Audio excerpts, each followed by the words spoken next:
Hello and welcome to this India Today special. The countdown has begun for the 50-day deadline given by the Prime Minister when he went ahead and announced demonetization.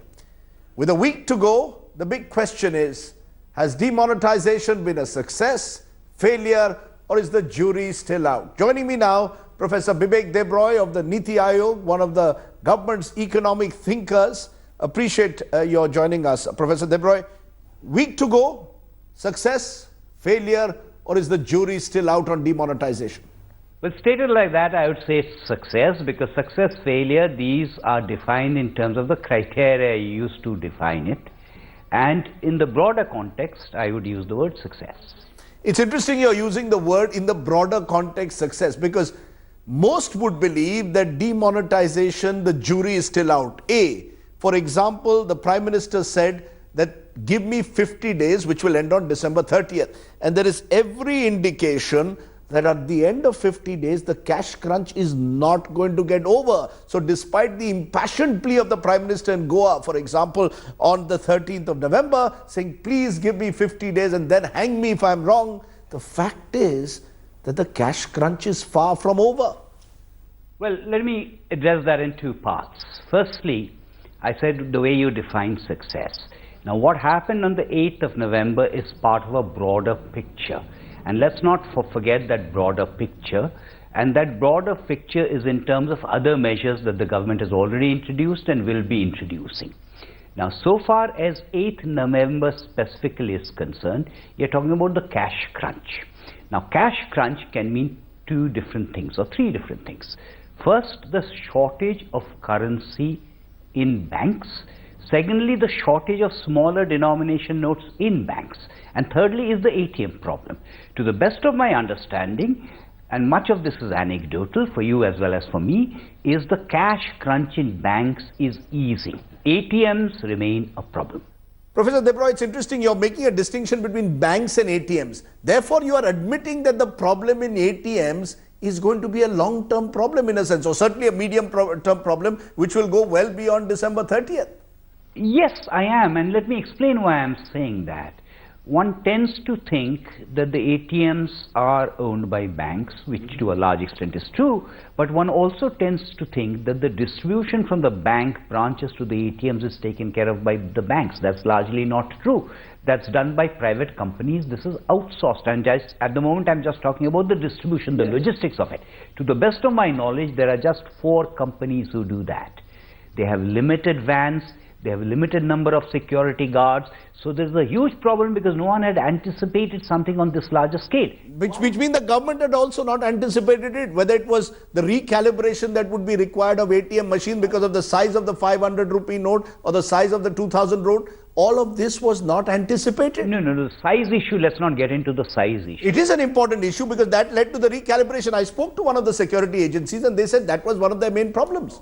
The size issue has other dimensions, but there is the recalibration, there is various other things, but there has been an oversight error because even before the 8th of November, I'm not absolutely sure about the figure, but roughly, even before the 8th of November, 50,000 ATMs were non-functional. So this should have been recognized, anticipated oversight by banks or lack of oversight by banks and RBI, and it should have been addressed regardless of whether 8th of November happened or did not happen. The government should have also perhaps recognized it. The government should have been in touch surely with the banks and the RBI. Provided that information has percolated through upwards. I'm not even very sure that that information had percolated through. Let me then come to the other big concern. The other big concern is that the government and the RBI till this week have brought about 60 demonetization changes and notifications during 44 days or 45 days that have gone through. I mean, what does this suggest? Clearly, A, either there was no clear roadmap, or B, that simply decisions are being taken on the fly without any clarity, to the point where people will soon lose trust in the central banks. All right, but there is a C, which I would also like you to consider. But before commenting on the C, before mentioning the C, something on this larger scale has not been attempted before. Now, obviously, in the process of doing this, and this is an old point, so I do not want to waste time on this, that you could have had perfect implementation had you not given up considerations of secrecy. In the process of doing this, anyone who is in a decision-making position takes decisions A, B, C, D on the basis of certain considerations. All of them, they have pros and cons, but these are not irrational decisions. Rajdeep, being in that position, might have had completely different decisions, might have taken completely different decisions, which would also have led to consequences. Now, let me directly answer the question. I would say that if the government and the RBI are changing things and tweaking rules, that should be regarded as a good sign, because I would interpret it as saying that yes, there were things we did not take into account on the basis of the public feedback. We now know we should have done this instead of that.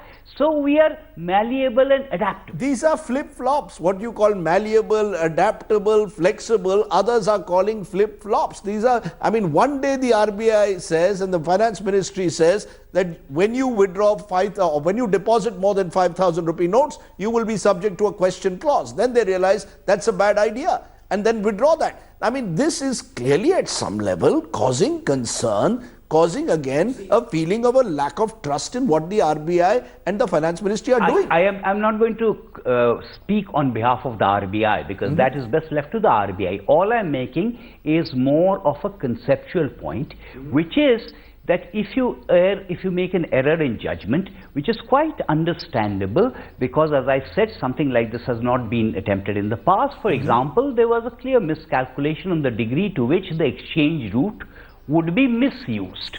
I think everyone had expected that the exchange rate would be misused, but not the size and the scale. Now, conceptually, if one is acknowledging that there was an error in judgment and we need to modify it, I think one should welcome that. CMIE is saying that the loss and the cost of demonetization for 50 days is 1,28,000 crores, loss of business of sales, cost to households, the expenses for printing fresh currency notes. There has been considerable loss. Are you saying this can be made up post-April? Is that what you're telling me at the moment? Yes, but notice these figures that you're citing. By the way, the CMI also does two other surveys, which they have started recently. One is a consumer survey, consumer expectation survey. The other one is an unemployment survey. Since you're quoting the CMI, those two surveys, which to the best of my understanding are available till the end of November, 30th of November, show no particular spikes after 8th of November. And by the way, all the figures that you cited from the CMI, they have nothing to do with GDP. The point I was making is GDP is a very, very technical term. I was looking at the pain which is being caused immediately. One of the goals, for example, of demonetization was black money. There were three major goals at the time: black money, counterfeit currency, and what will happen to terrorism. And the cashless economy has come in later. Well, let's come to each specifically. Sure. Let's look at first black money. 14 lakh crores, some say 15.4 lakh crores was what was circulating in was the total number of demonetized notes. Rupees 12.4 lakh crores of the old notes have already found their way into the banking system. And this is as of December 10th. Since then, we don't know what the amount is. It is possible, therefore, that the government did not tell the Supreme Court the whole truth when they said we will be saving anything from 3 lakh crores to 5 lakh crores. The fact is the same amount of money is coming back into the system. Whatever happened to black money then? Whatever happened to black money. Now, what remains unextinguished was never estimated to be, and these are all estimates because no one had any firm guesses, including the government, and I'm not aware of the government having given any particular figure on this apart from the government seemed to suggest to the Supreme Court it could be between 5 to 6 lakh crores. No, apart from the Supreme Court thing, which I will come to in a minute.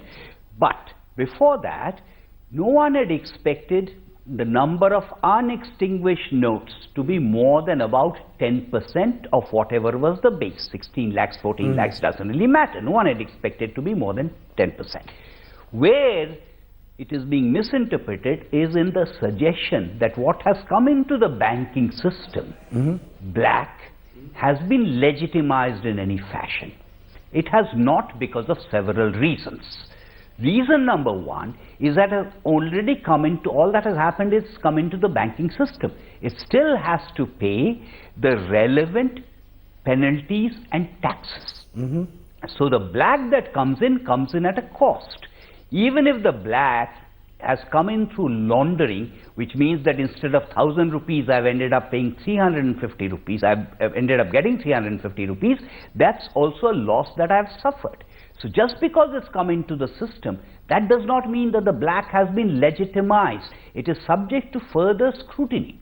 Do you really believe in a country with a large informal sector like ours, where for decades cash transactions have always taken place, you can suddenly overnight, with what Amartya Sen claims is despotic, believe that the country will overnight change and thereby cause these, enormous hardship to people with the possibility of job cuts and the breakage of supply links? Well, look, Rajdeep, you're not an economist, so I don't expect you to know the answer to this question. But I do expect Amartya Sen to know the answer to this question, that there is something called a Payment of Wages Act. The Payment of Wages Act, Section 6 of the Payment of Wages Act, mandates the payment of wages only in currency, notes and currency, not in checks. This has been there for ages. It was now proposed to be changed through a bill which could not pass Parliament, so it's been done through an ordinance. So there is an element of despotism involved in forcing people to use currency also. So let us recognize there have been strong incentives mandatorily imposed to force people to use cash and not to switch to non-cash instruments. There have been incentives in favor of using cash, disincentives in favor of not using cash. And now we are going completely in the other direction, where there are now incentives, like the Niti Aayog has announced this scheme where you will actually induce people in a sense to shift to cashless with various prizes. I called it a lottery scheme the other day, which the CEO didn't approve of, but effectively you are providing people an inducement now to somehow or the other move from a cash to a cashless economy. Do you really believe it will work, or is that again a desperate attempt? No. The switch to less cash takes time, which is why I gave you figures like Bangladesh and Sri Lanka. I'm glad you're using the word less cash and not cashless. No, it can never be cashless. But the transition has to be over a period of time. It does not deserve to be 13% of GDP. And as I said, there are incentives not to use cash, incentives and compulsions, government fiat almost, to use cash, and simultaneously disincentives, for example, the kind of fees. Now, what is going to happen to the non-cash instruments is there's going to be a great deal of churn, because there are multiple non-cash instruments that are available, and they will all be subjected to a churn, because quite often, historically, what has happened, these different multiple instruments are not really compatible with each other. So the issues of standards also. I heard the SBI chief tell me that she believes that on cash transactions you should actually have some kind of a tax or a levy which you put on cash transactions, while almost forcing people to move to non-cash. Do you believe that is possible in this country? No, you do not force people in that sense. Let me put it to you like this. Already before 8th of November, there was already a requirement that if you're paying more than 20,000, you should not do it in cash, provided you are availing of some incentives. My personal take on this, and let me repeat, this is my personal take, I don't think the government has taken a decision on this, is there should be no restriction on whether Rajdeep or Bibek Debroy uses cash or does not use cash in terms of withdrawing money from banks. But there should be certain kind of transactions where it must be mandatory to use non-cash, certain kind of transactions, for anything that is, let's say, more than 20,000 or 10,000, whatever the figure is. It's interesting, because in conclusion, I want to understand, do you believe, therefore, that the real challenge is that you cannot treat demonetization as some magic bullet? The government will actually have to follow this up with several measures, which include primarily tax reform, looking at the way real estate and stamp duties are, looking at using the tax revenues that you collect from a more liquid banking system to push into social infrastructure. Do you believe that a series of steps will have to be taken to protect small and medium enterprises, that the real challenge for the government begins now in a way?